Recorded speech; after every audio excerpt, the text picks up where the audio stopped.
असं सतत वाटतं. आता काल मी परवा बिदलच्या काही भागातल्या शेतकऱ्यांमध्ये जात होतो. तिथे मी चर्चा केली, ह्या कार्यक्रमासंदर्भात बैठक घेतली. त्या बैठकीत मला सपकाळ नावाचे शेतकरी भेटले. मला माहित नाही ते इथं आलेत का, ते आले पण असतील आज इथे. ते मला म्हणाले की नाही, माझी सीताफळाची बाग आहे ती तुम्ही बघायला या, माझी डाळिंबाची बाग आहे ती तुम्ही बघायला या.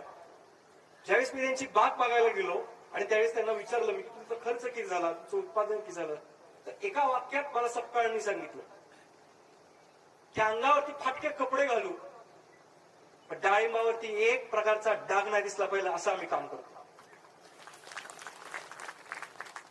हे जे शेतकऱ्यांनी तयार केलेलं व्यासपीठ आहे, हे जे शेतकऱ्यांनी तयार केलेलं विज्ञान आहे, त्याला आपण कधी महत्व देणार, त्याला आपण स्टेजवरती कधी बसवणार, त्याला वेगळ्या भूमिकेतून आपण कधी बघणार.